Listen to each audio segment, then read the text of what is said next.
สบายดียามค่ำพี่น้องมื้อนี้เฮาสิต้มไก่มื้อนี้พอน้ำเดือดเฮาสิได้เอาตอนไก่ลง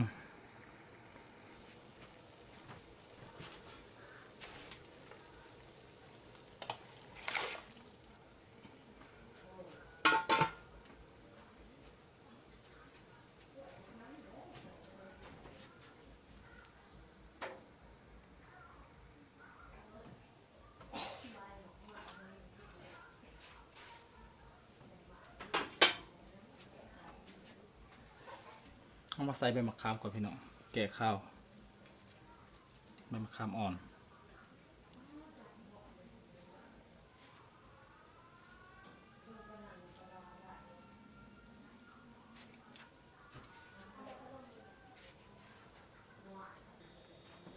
ใส่ผักลงไปเลยพี่น้อง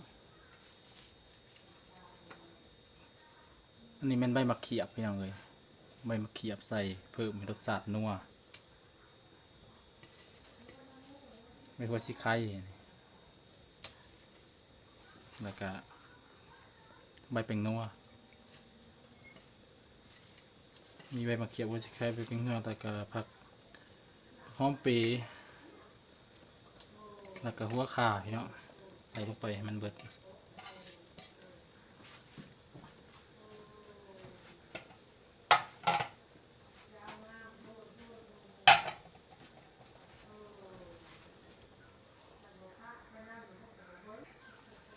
ต้มไก่ในมือนี้มือกองรับประกันได้เลยว่าแซ่บแน่นอนพี่น้องเอ้ยลงมือเองมือนี้ถ่ายผู้เดียวอีกพร้อมเพราะว่าบ่มีผู้มือบ่มีผู้จับกล้องให้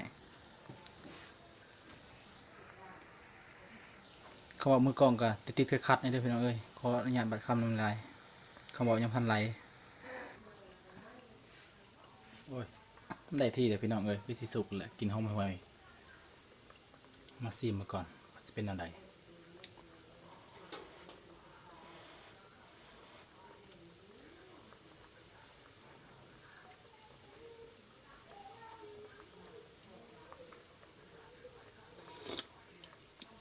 โอ้ยใส่ได้พี่น้องเอ้ยนัวยันปลาบ่วงบ่ได้อยู่มื้อนี้นัวหลายใส่ใบมะเขียบเพิ่มความนัว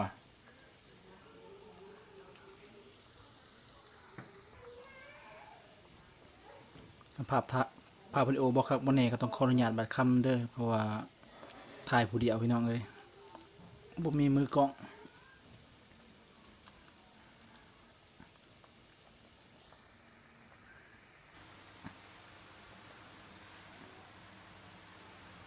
แซงพี่น้องมืด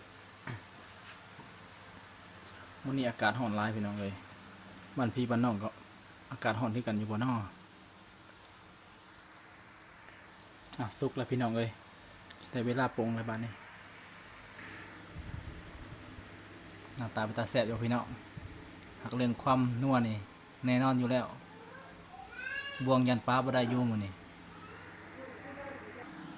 เด้อลูกเคยกินข้าวแล้วแม่กับต้มไก่เด้อแซ่บๆ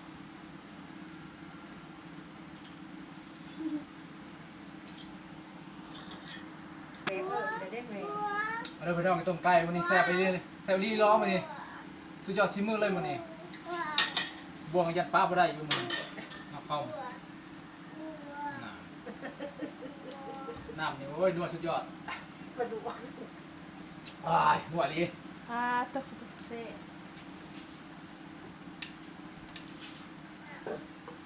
ต้มไก่บ่ใส่เป็นนัวหักนัววะหับประกันความนัว100%มาเด้อพี่น้องเอ้ยกินข้าวแรงนำกันเด้อ สุดผมไปว่างพี่น้องเอ้ย ต้มไก่เนื้อ ได้ นี่ตอนไก่จำแจ่วเจ้า โอ้ยมาชิลวกน้ำเนาะ ฝากกันเลยกินหน่อยเลยมองเห็นลูก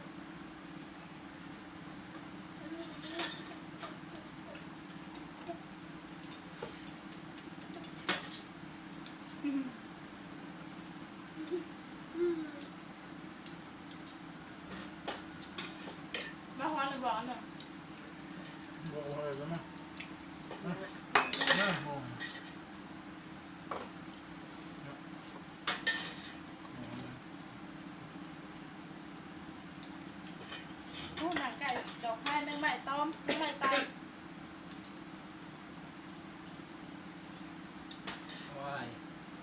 ไหวบ่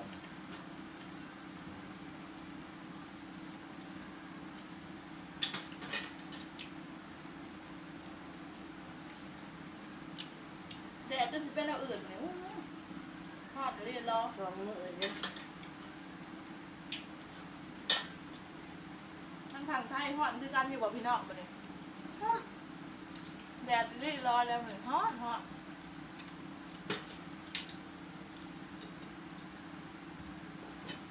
อยู่ในห่มก็ยังอยู่เนี่ย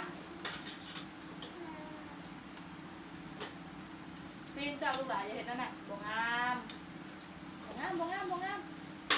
มันสิรู้อ่ะนะ ไม่ชิลว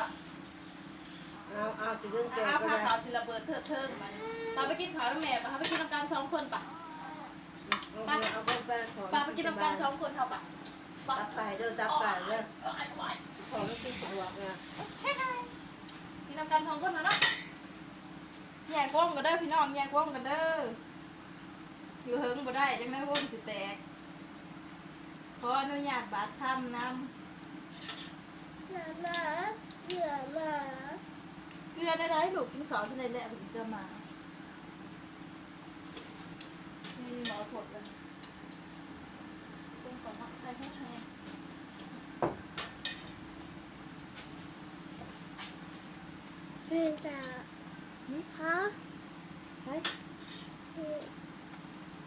พอเห็นยัง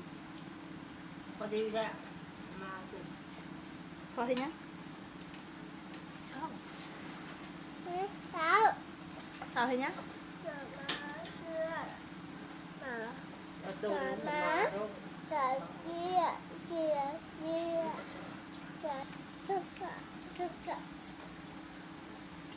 เอาไว้รอเด้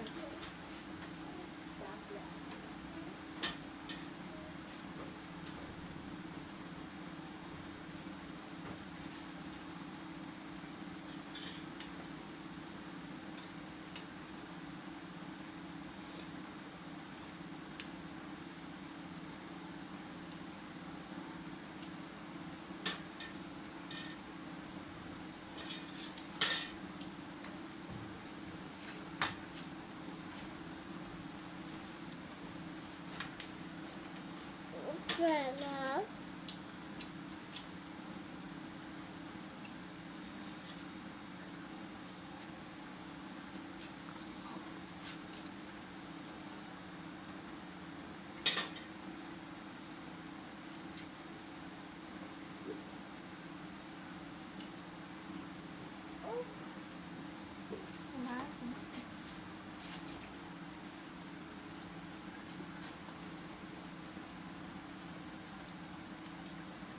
ที่เขาผนังเชื่อไปเชื่อมัน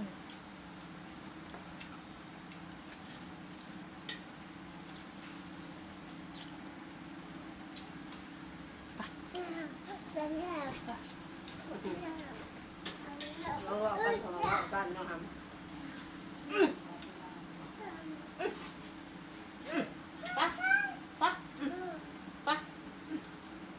ไปกินน้ำกัน2 คนเฮาแยกวงเฮ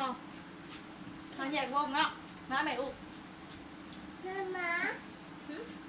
กินข้าวแรกเป็นลูก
เนาะ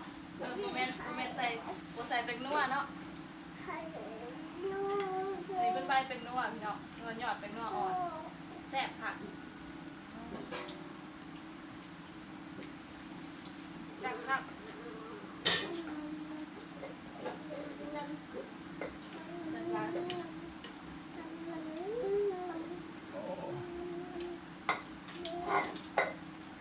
ว้ายนวล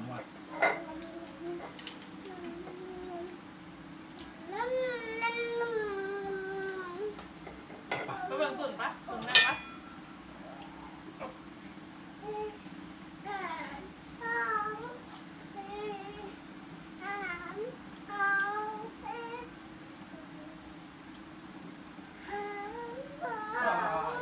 อิ่มแล้วอิ่มหรือวะยังจะมียกใหม่ปะ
สุดท้ายก็เหลือแต่มือกล่องผู้เดียวพี่น้องเลยแซ่บเลยกินอยู่ฮอดน้ำก็บ่ยังโอ้ย